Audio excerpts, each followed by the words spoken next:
وقضى ربك ألا تعبدوا إلا إياه وبالوالدين إحسانا. اسلام او کورنۍ نظام. اسلام و نظام خانواده. د اسلام پر رڼا کې د کورنۍ مسایلو بیان.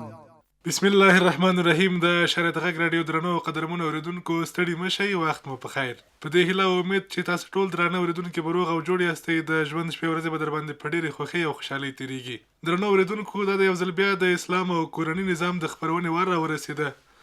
او د دې اونۍ په خپرونه کې موږ تاسو ته موضوع ټاکلې ځوانانو ته د کور د مسؤلیت ورکول او څنګه د ځوانانو د بې هدفۍ مخه ونیسو. دا چې ځوانان په ټولنه کې د ملا د تیر حیثیت لري. ځوانان هغه نسل ده چې د ټولنې راتلونکی په همدوی ولاړ ده. په دې دوره کې د ځوانانو هدف نه درلودل دا یوه ډېره عامه ستونزه ده چې اکثره یې د کور او ټولنې له لارې د لارښوونې د نه شتون له امله رامنځته کېږي. زموږ په ټولنه کې اکثره ځوانان داسې وي چې ځان بیخي بې مسؤلیته احساسوي. نه د کورنۍ غم ورسره وي، نه د خپل آیندې غم ورسره وي، نه هم د دې سوچ او فکر ورسره وي چې په راتلونکو کې به زما دا ژوند څنګه کېږي، څنګه به زه د ژوند مسؤلیتونه په خپلو اوږو باندې اخلم او څنګه به زه د خپلې کورنۍ د اولادونو او همدارنګه د کورنۍ د غړو مسؤلیت ته غاړه ږدم او څنګه به د دوی ټولو حقونه ادا کوم. د کور مسؤلیت ورکول ځوانانو ته څو مهمې ګټې لري. کله چې په یو کورنۍ کې یو ځوان ته البته مسؤلیت راجع سي او یو ځوان ته مسؤلیت ورکړل شي، د هغې ځینې ګټې داسې دي چې د دوی ژوند ته یوه موخه ورکول کېږي. کله چې ځوان ته په کور کې واضح دندې او مسؤلیتونه ورکړل شي، هغه د ځان لپاره هدف ټاکي او له همدغه هدف څخه په استفادې د خپل ژوند ډېر ښه په منظم شکل وړي. مسؤلیت ورکول ځوانانو ته د وخت، انرژۍ او مهارتونو سم مصرف لارښوونه کوي. کله چې یو ځوان البته مسؤلیت پذیره وي، مسؤلیت ورکړل شوی وي، کورنۍ ورته توجه کړې وي، دا یې دې ته اړ کېږي چې خپل وخت او خپله انرژي ښه استفاده کړي او له خپل وخت او انرژي څخه ښه ګټه واخلي تر څو یو ښه ژوند ولري. همدارنګه په ځان باندې اعتماد لوړېږي، باور یې په ځان باندې لوړېږي. دا یې داسې احساس کوي چې زه په کورنۍ کې یو ډېر باارزښته غړی یم ځکه ما ته خپلې کورنۍ مسؤلیت راکړی. همدارنګه د مهارتونو روزنه په ځینو شیانو کې چې هغه البته مهارت نه لري، نه پوهېږي چې مطلب کومو ستونزو ته څه ډول غاړه ورکړي، څه ډول له ستونزو څخه راووځي، دا یې د هغه ټولو مسؤلیت البته مهارتونه زده کوي او په دې پوهېږي چې که راتلونکي کې خدای مکړه په کومې ستونزه کې لاس او ګرېوان کېږي او البته د کومې ستونزې سره مخامخ کېږي، دا یې په دې حتماً پوهېږي چې څنګه له دغې ستونزې څخه راووځي. او تر ټولو یو مهمه ګټه یې دا ده چې د ځوانانو د بې هدفۍ مخه نیول کېږي. که چېرته یو ځوان بې هدفه وي، بې مسؤلیته وي، له هر څه نه داسې وي چې مطلب ناخبره وي، نو که چېرته په کور کې ورته مسؤلیت ورکړل شي، دی دې باندې پوهېږي چې زما هدف اوس څه ده او د څه لپاره زه په دې ټولنه کې ژوند کوم، د کورنۍ د غړو په مقابل کې زه کوم حقونه لرم او د خپل ژوند مسؤلیتونه مې کوم دي. د همدې موضوع د لارې روښانتیا لپاره له ما سره په خپرونه کې قدرمن مولوي صاحب سیف الدین حقاني مېلمه دی. موږ به له محترم مولوي صاحب سره په همدې موضوع بحث کوو. تاسې هم د خپرونې تر پایه له موږ سره پاتې شئ. مولوي صاحب ستړی مه شئ، په خیر راغلي خپرونې ته. مننه، الله تعالی د اجرونو درکړي، خوشحاله اوسئ. مولوي صاحب خوشحاله یو چې تا په خپرونه کې له ځان سره لرو، لکه څنګه چې مخکې مو یاده کړه چې د نن خپرونې موضوع مو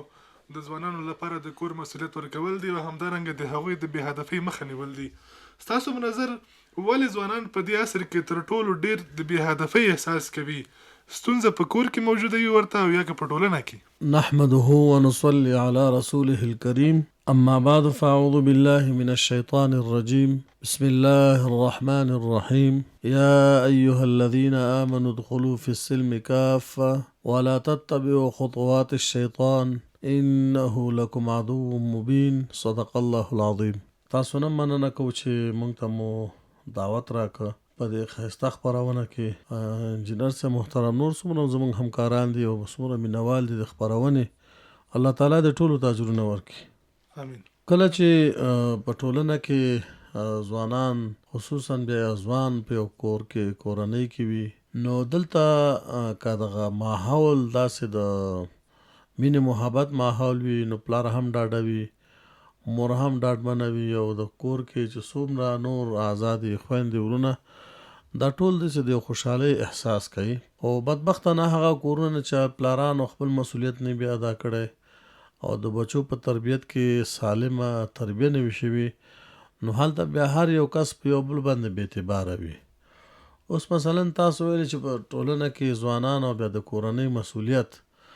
نو الحمدلله تاسو په تفصیلي رڼا واچوله. خو زه به دومره ووایم چې کله په کور کې پلار د خپلو بچو تربیت اسلامي تربیت کړی وي او دوی متوجه کړی وي خپل هغه کارونو ته. مثلا نبی علیہ السلام مبارک فرمایي چې بچی مو د 7 کالو شي مونځ پې کوئ، 10 کالو شي دا وغیره، تر دې چې زمونږ بچي ځوانان شي. اوس خدا د شریعت مسله ده چې کله د یو پلار بچي ځوانان شي نو بیا دغه نفقه او خرچه په پلار نشته. دا نفقه به دوی خپله ګټي. یو دویم دوی سره ګټلو سره به دوی د مور او پلار باندې هم خرچې او صدقې کوي. اوس که یقینا مونږ داسې کورنۍ ولرو چې پلار مور ورونه خویندې دوی په صلاح مشوره کینی او مثلا ځوانان متوجه کړي چې بچیه ستا دا وظیفه شوه، بل زوی ته وي ستا دا وظیفه شوه، نو هغې به په خوشحالۍ هم مني او هغه د کور کار به په ترتیب سره پر مخ روان وي. دا چې ټول اختیارات پلار سره وي، زامنو سره مشوره نه کوي او کور کې مشوره نه وي او زامنو سره به اختیار هم نه وي، نو دلته بیا دلته په دې بچو باندې داسې یو قسم حالت راځي، هغه حالت ته ویلی شي بې اعتمادي. نو زوی فکر کوي چې ښه زه پلار ته اعتماد نه لرم، نو خاطمن دې کور کې به هم زما څه هغه مونږ تاسو چې ورته قدر عزت وایو که نه هغه به هم کم وي. خو نه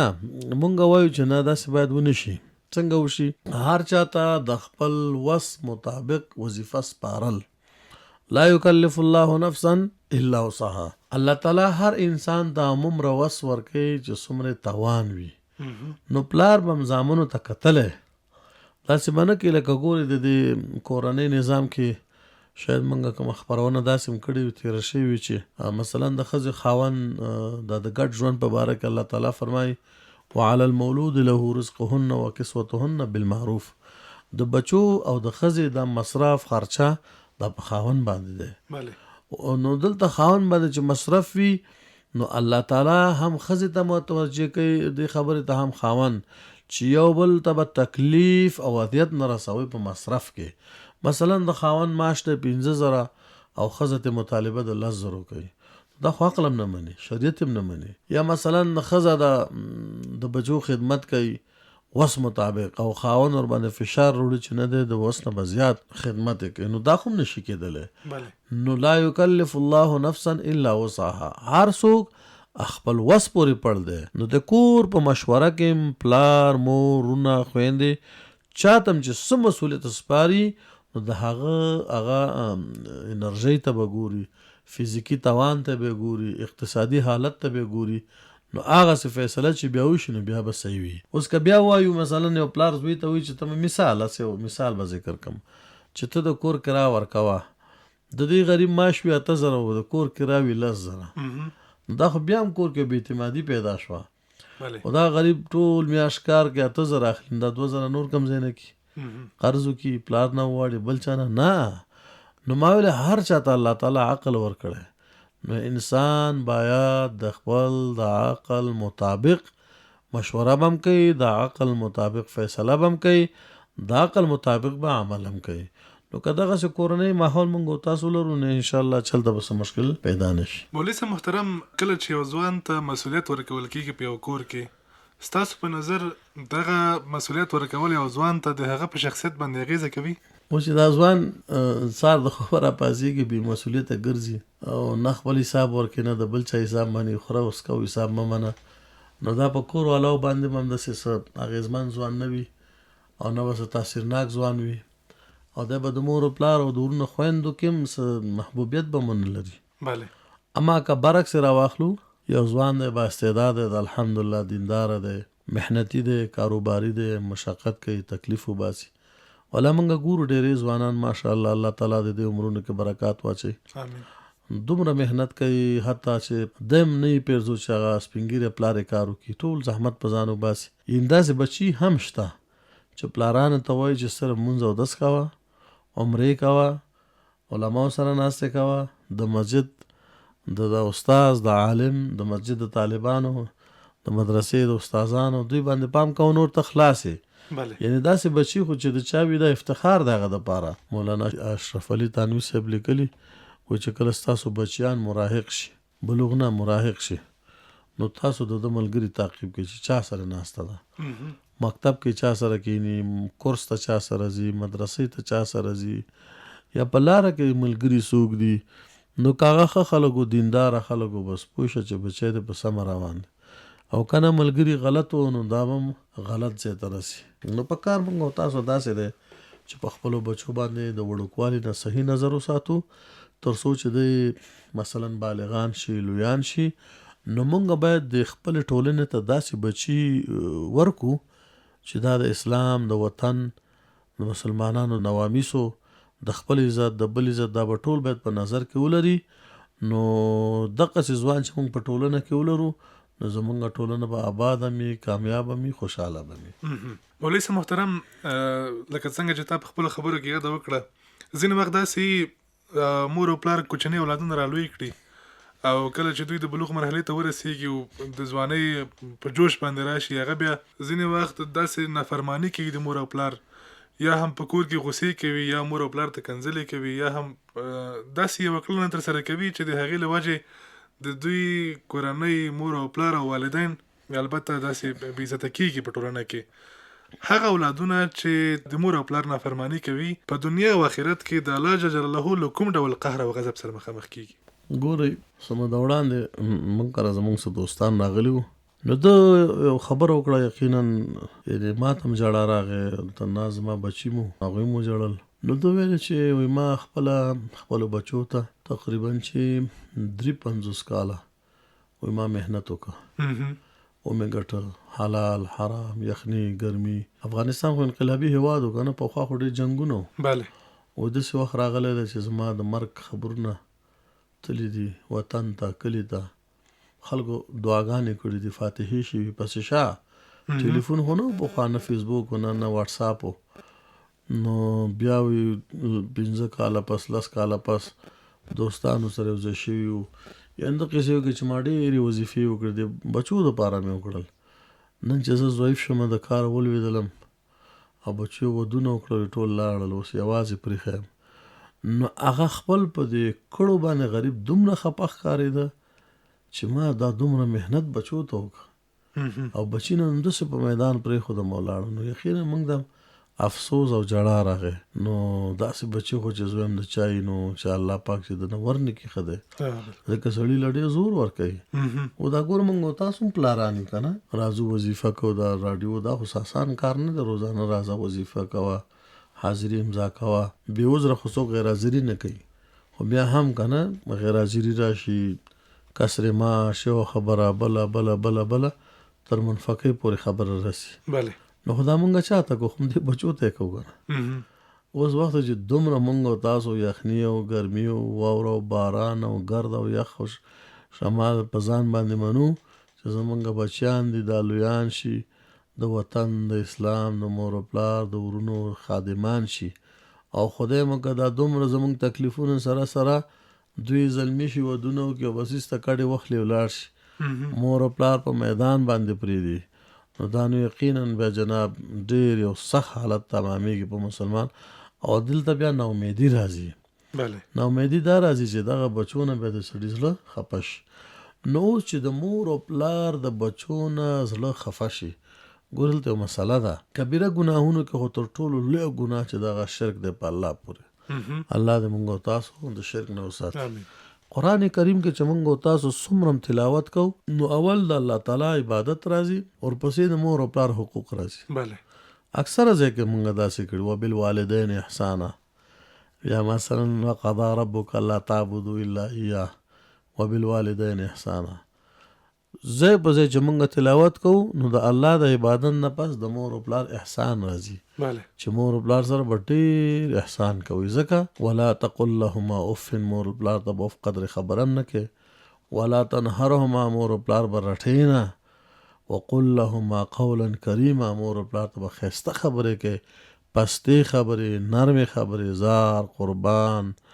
داسې خبرې په مور او پلار دپاره کوي. ځکه مونږ چې کله واړو دا مونږ او تاسو بله خو مونږ هم چالوي کړي که نه مور او پلار او زمونږ او ستاسو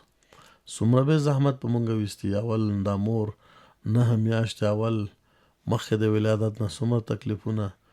ډاکټر ته ځه معاینات کوه، دوا خوره فلان مستان، بیا چې دنیا ته راشي بیا هغه 2 کاله د طفولیت د شیدو، بیا تر څو چې دا ماشوم په خپله صفایي ځان باندې خپله لکه وکولی شي. دغه هغه مرحلې دي چې دا مور او پلار ټول په عذاب وي. حتی تر کوژده او تر واده پورې مور او پلار سره فکر وي. خو بیا بعضې بدبخته داسې پیدا شي چې هغې کوژده واده وشي بس نو بیا میم زرما ټوله زما، بیا نو نه د پلار قصه کي نه د مور وس خپله ښځه واخلي او به ځي په مخه ښه او مور او پلار به خپل کار کوي. نه مونږ ته په کار داسې دی چې د مور او پلار د خفګان نه ځان وساتو. اوس که چا خپل مور او پلار خفه کړه، مسله داسې ده چې کم انسان چې عاق شي نو حدیث شریف کې لویه ګناه و شرک دی. دویم نمبر ورپسې بې ګناه مسلمان وژل دی. بعض وایي چې نه دویم نمبر د مور او پلار نافرماني کول دي، دا کبیره ګناه دی. دا ګوره مونځ او اودس باندې هم نه معاف کېږي، دې ته به مستقله توبه وباسې. او د چا مور او پلار خفه وي د چا نه نو علما فرمایي که چېرته په حق باندې خفه وي که نه مونځ او اودس یې نه کېږي، تلاوت الله نه قبلوي، حج نه عمرې کې دی به نه قبلوي. ځکه د سره خوا کې خانه کعبه د هغه نه خفه ده چې مور او پلار دی. دی د اول دوی راضي کړي، بعد د هغه نه دی بیا خپل نور کارونه وکړي. اوس چې دنیا کې مور او پلار موږ نه خفه شي چې زموږ عبادت نه قبلېږي دن نو بله غټه سزا شته نه چې عبادت دې قبول نه شه. قیامت په ورځ الله پاک وغواړي او ستا د عبادتونو پوښتنه کې یو عبادت دې نه دی قبول شوی، وجه دا ده چې تا د مور او پلار نافرماني کړې ده. نو چې اوس ستا نافرماني کړې ده او اعمال دې قبول شوي نه دي نو دې ته ویلی شي ذلک هو الخسران المبین، دا ډېر لوی تاوان دی. یا خسرت دنیا والآخره، د دنیا هم تباه برباد شو، آخرت هم تباه برباد شو. دنیا کې نیک عمل چې کړي وو هغه الله ورته قبول نه کړل او آخرت کې چې نیک عمل د هغه ورته الله اجر ورنه کړ، بس دا نو په میدان پاتې شو. نو چې په میدان پاتې شي نو هر هغه چا چې مخالفت د مور او پلار کړی وي الله تعالی به حتما جهنم کې داخلي. وخت چې جهنم ته لاړلې نو ته خو مسلمان ته خو الله جنت پیدا کړی، بله نو ته چې جهنم ته لاړې په دغه وجه لاړې چې تا خپل مور او پلار په دنیا کې خفه کړي. واقعا دا داسې یو لوی عذاب ده چې له داسې کړنو څخه رامنځته کېږي کوم چې یو انسان یې پخپله کوي. یعنې یو ځوان چې په دې باندې پوهېږي چې زه څنګه ډوډۍ وخورم، په دې پوهېږي چې زه څنګه ښه لباس واغوندم، په دې پوهېږي چې څنګه په ټولنه کې ښه ژوند ولرم او بیا هم د مور او پلار نافرماني کوي، نو عاقبت به هغه څه وي کوم چې تا ورته اشاره وکړه. مولوي صاحب محترم، ولې ځینې ځوانان مسؤلیت نه مني؟ آیا د دې علت تنبلي ده که البته ارزښت نه لري ورته یا احساس نه لري؟ ځینې وخت یو څوک ورته یو مسؤلیت وسپاري په کورنۍ کې یا مور او پلار ورته یو مسؤلیت وسپاري، دوی ډېر سخت له هغه مسؤلیته تیر شي، ځان تیر باسي او هېڅ داسې قصه کې نه چې دغه خبره ماته وشوه، دغه مسؤلیت ماته راجع شو، زه دا څنګه پر مخ ویسم، د دې احساس هېڅ نه کوي. علت څه ده؟ دلته صاحبه 2 وجې دي. یو وجه دا ده چې اکثره داسې شي چې کمجرتي وي. کمجرتي دا معنی چې جرأت یې کم وي. دی اوس مثلا کور ته میلمه راشي که نه، دی اوس میلمه سره نشي کېناستلی ځکه ده کې هغه جرأت او استعداد نشته چې اوس میلمه ته وي څنګه ښه جوړې په خیر راغلې، ځکه دا ناس نه دی پلار سره میلمنو په منځ کې د میلمنو هغه خوی عادت باندې بلد نه دی، نو ده ته دا ډېر سخت کار ښکاري چې تو اوس ورته مسؤلیت وسپارې. مثلا پلار مریض یې زوی ته وایي چې ته پلاني جنازې ته لاړ شه،